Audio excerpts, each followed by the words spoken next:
एक कहानी सुना दे फिर आपको इसी टॉपिक पर। तो एक गांव में एक बूढ़ी अम्मा रहती थी, अकेली रहती थी, घर में कोई नहीं था। एक दिन उसे पड़ोस के गांव में जाना था, तो वो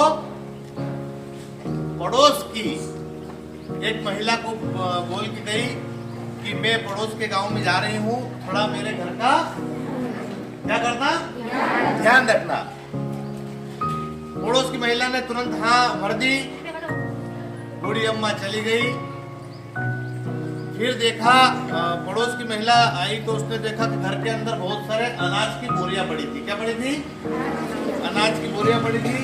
तो मन में लालच जगा कि ढेर सारी अनाज की बोरियां हैं।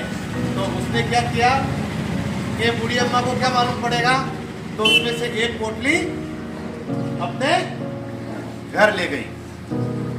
ये सब चीजें एक गाय का बछड़ा देख रहा था। कौन देख रहा था? गाय का बछड़ा देख रहा था और जोर जोर से हंस रहा था। क्या कर रहा था?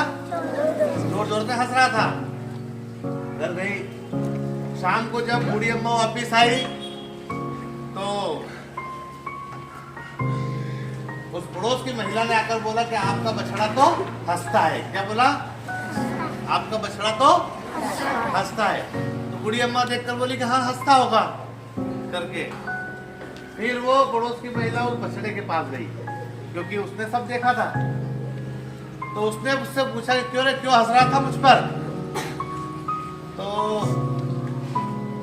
उस बछड़े ने कहा कि आज से 10 साल पहले मैंने इस बूढ़ी अम्मा के 200 रुपए खा गया था। 200 रुपए उधार था मुझ पर। मैंने 200 रुपए लिए थे और चुकाया नहीं था, और अचानक से मेरी मृत्यु हो गई। तो उसके बाद भगवान ने मुझे इस बूढ़ी अम्मा के यहाँ जन्म दिया है।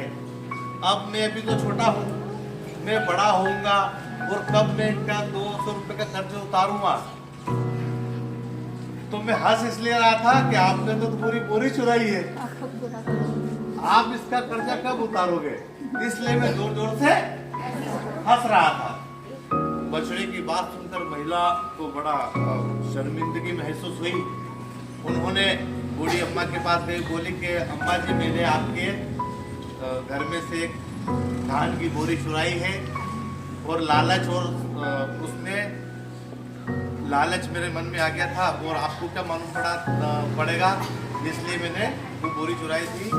बाकी अब उसके लिए मैं क्या करती हूँ, क्षमा मांगती हूँ। ये सुनकर बूढ़ी अम्मा बोली कि सुबह का भूला शाम को घर लौट आए तो उसको भूला नहीं बोलते। मैंने जो गलती करी उसके लिए कोई दिक्कत नहीं, और उसके लिए कोई बड़ी बात नहीं है। बाकी ऐसा कभी भी नहीं करना चाहिए। तो मोरल ऑफ स्टोरी, कहानी का उद्देश्य ये है कि लालच में, स्वार्थ में कभी किसी का नुकसान नहीं पहुंचाना, कभी किसी का पैसा नहीं खाना, कभी किसी का कोई पैसा अगर उधार भी ले लिया हो तो उसे समय पर लौटाना। तो ये छोटी बातें आज आपके लिए छोटी लगेगी, बाकी असल जीवन में आपको बहुत काम आएगी।